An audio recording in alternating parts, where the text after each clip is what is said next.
The entertainment industry, at the end of the day, essentially has one job. It's the same job as pretty much any other industry, and that is make money, turn a profit for your shareholders or your owners of the business. And with entertainment, it's relatively simple.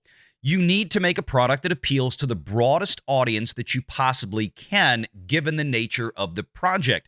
Telling me now for the first time. And if you have a piece of entertainment that already has a strong built-in audience, or at least a prospective audience out there that gravitates towards that type of entertainment, then by all means, appeal the strongest to them. Appeal to their wants and their desires in order for them to trade their dollars over to you and your company for your product. The issue, however, of course, is that diversity, equity, and inclusion, or DEI, tends to run afoul of this. In fact, a lot of times it has become just the opposite of this mantra. Now, as we've said many times, there's nothing wrong with having diversity or representation in a game, but it can't be the end-all, be-all. In other words, it can't be at the expense of profitability and saleability of a game. Gamers out there, just like television and moviegoers who like things like superhero films, well, they're still mostly guys, and those guys want to play as first-person other guys in these video games, especially shoot-'em-up games or war games or anything of that nature. They want big, strong male leads, something that they can aspire to. That's just the nature of things. Now, that's not to say that men won't play as female leads in a game. In many cases throughout history, they've been more than happy to. Just take a look at the recent success of things like Stellar Blade and Eve, who was very attractive to look at and overall a fun character and a very good gaming experience overall. Years before, we had things like Lightning in Final Fantasy XIII, something I thoroughly enjoyed because the character was interesting, she wasn't ugly, and the game was a lot of fun. But nowadays, it's far too common to introduce female video game characters like this. I am here as the Emperor's voice to command you to obedience. You will obey it. Yeah, that's one of the new female custodes in Warhammer. Wonder how that's going to go. But we don't have to wonder long for companies like Sony right now, who recently released such a video game that they found out very quickly this couple $100 million might have just gone down the drain. Its name is Concord. Because what Sony is about to do, if they do it, could be relatively unprecedented for a game like this.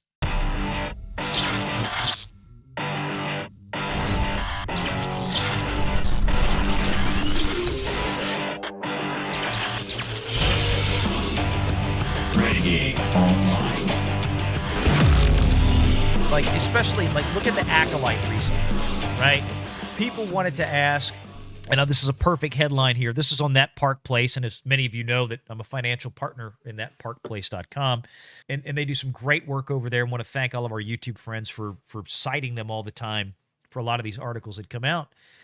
But right there on the headline, see the Acolyte cancellation backlash, organized effort underway to have YouTube silence critics of the show. And that's talking about Ryan and Gary and Jeremy and all them. We kind of mentioned that earlier. But the reason I mention that is because people ask all the time, hey, why wouldn't Disney, considering how bad the performance was, why wouldn't Disney just elect to pull the Batgirl on this thing, like David Zaslav did with that project, right? Take a $90 million sunk cost and literally just throw it on the burn pile before it ever came out. Or like Disney did with Willow, right? It came out, the performance was atrocious, and they literally just threw it in the bin. They chunked it. Gone. Took it off Disney Plus, disappeared it into the vault, never to be seen again. Because of the write-downs they can take on it. Acolyte seems to me less likely that would happen with, although who knows, because it is part of the Star Wars franchise. But I bring that up because this is exactly, effectively, what Sony just did with Concord. And we've talked about that one before. And this has kind of been a new thing. So Concord got shut down, and not only that, but they're refunding players' money. And Debian, so tell everybody out there, I I need about 60 seconds. Tell everybody out there what is going on with Concord? Like, what this game was just such a disaster from launch. The number of players, and this was a game that was very expensive to make. Not one of the most expensive. I mean, not a $500 million game, but a very expensive game that Sony has had in development for some time. But kind of give everybody the history lesson here. So Concord was made by Firewalk Studios. Those are ex-Bungie, so like Destiny, Halo developers, as well as Activision, so ex-Call of Duty, that kind of thing. Pretty much, they were given around $100 million to make a game that's essentially just Overwatch, but worse. And it started development in 2016, which is the year that Overwatch came out. So you had basically, they worked on this for 8 years. Sony was somehow convinced that this was going to become the next big thing when it comes to for online shooters and whatnot. That clearly did not happen. It came out for $40 American, $50 Canadian, and from the get-go I kept telling people this has to be free to play, because every single multiplayer shooter game is free to play right now. If your game is not free to play, it will not work. We actually had a game a while back that was fully priced and multiplayer only, and it also bombed, and it was called Battlefield 2042. If Battlefield can't survive being full price or any kind of price at all, what were they doing? And the same thing happened with Overwatch. Overwatch 2 is free to play. Destiny 2 is free to play. Fortnite's free to play. Apex, all of them.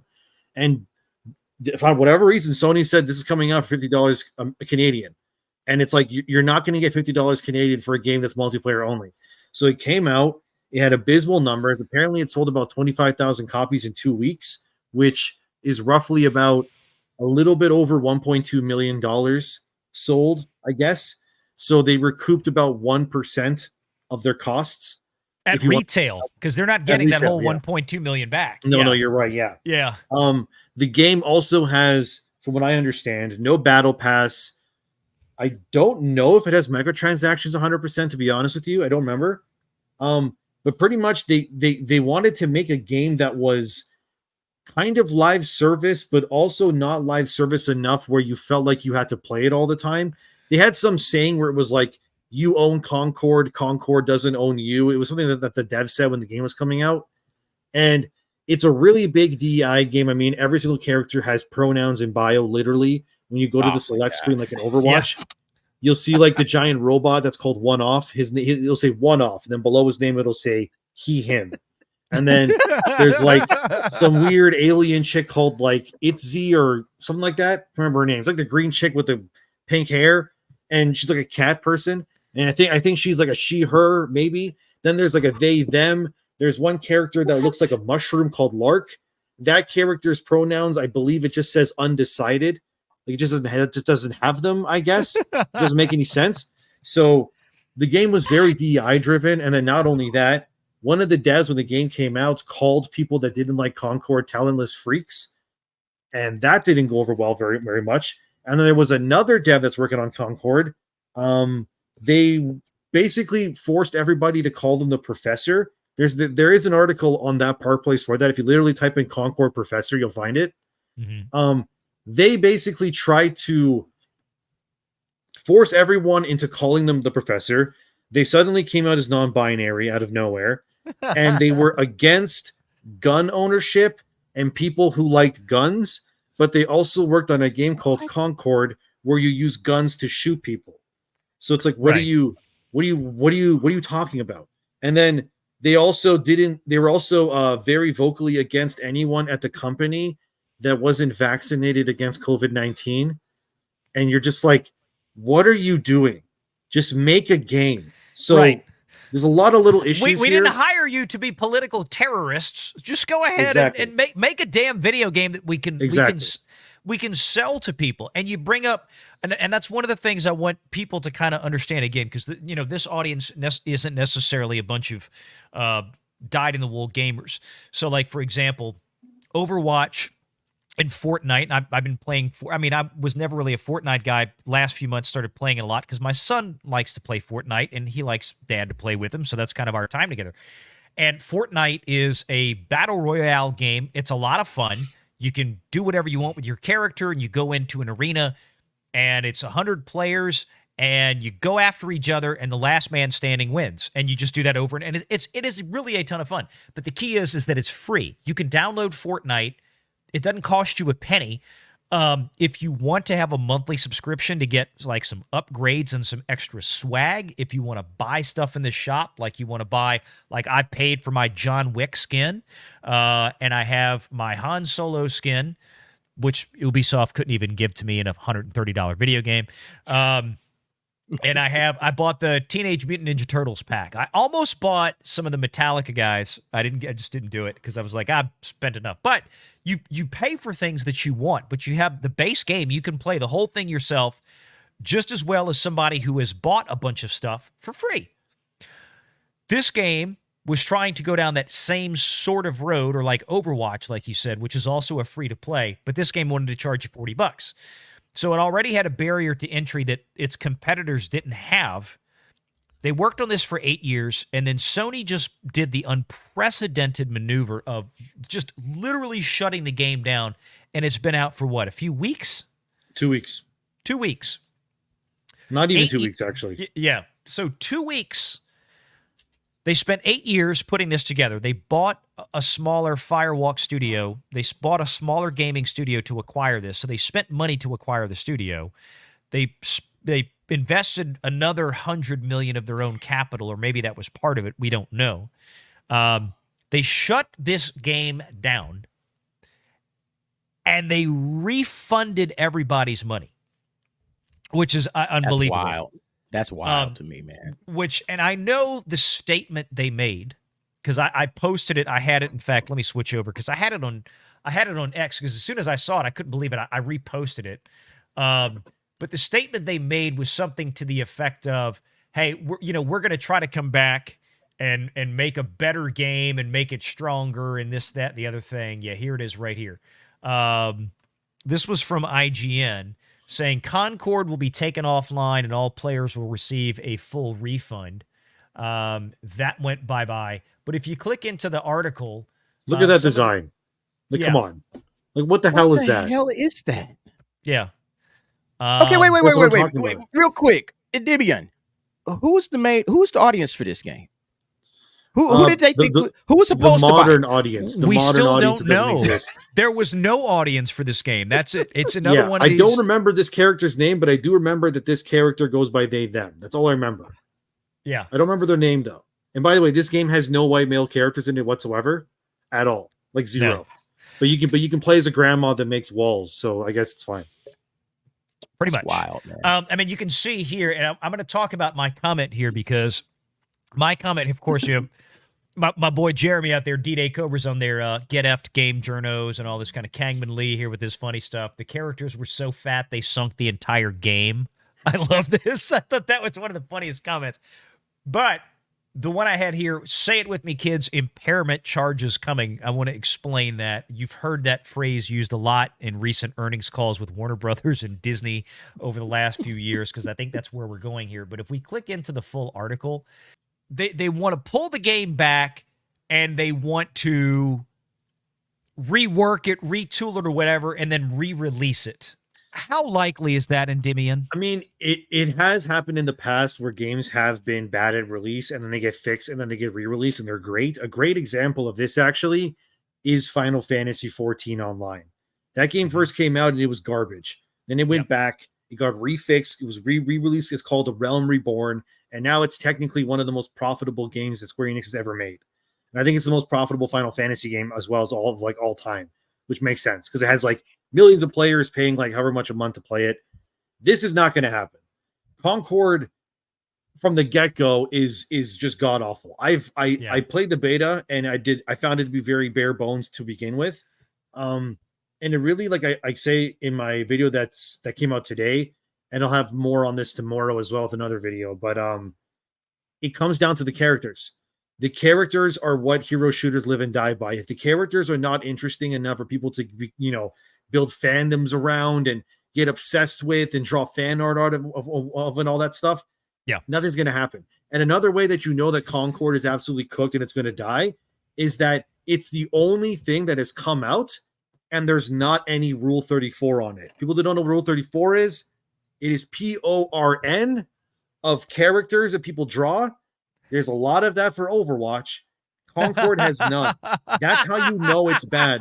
Even the degenerates don't want to draw Rule 34 of Concord. That's how bad it is. Yikes, man. Like, so these are all the characters right here? Yeah, we got Baz. So that character there, stop right there. This character here, Baz, that character is based off an actual, apparently a real transgender singer.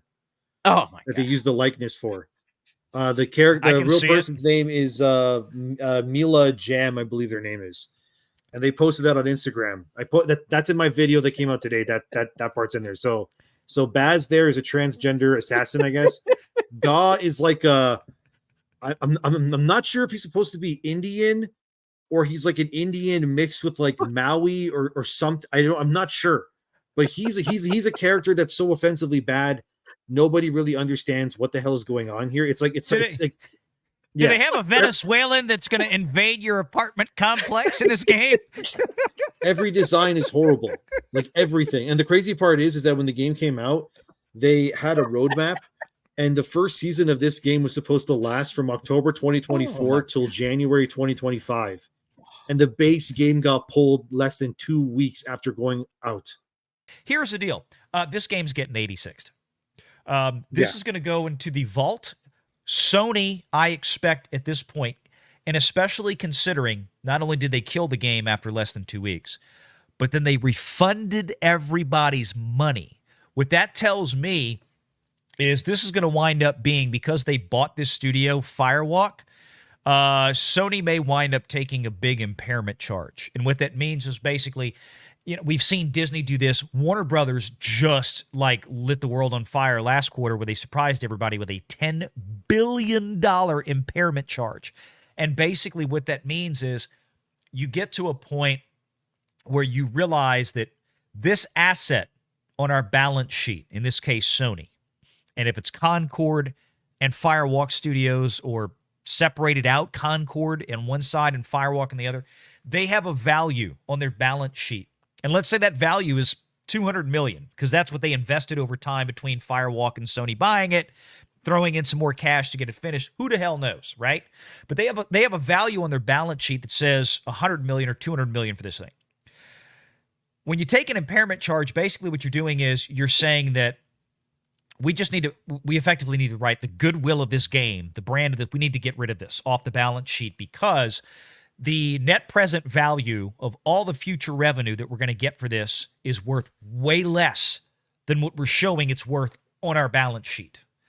Well, if you just stopped your game after 2 weeks and you refunded everybody's money, guess what the net present value of future earnings is for that game? Zero. It's nothing.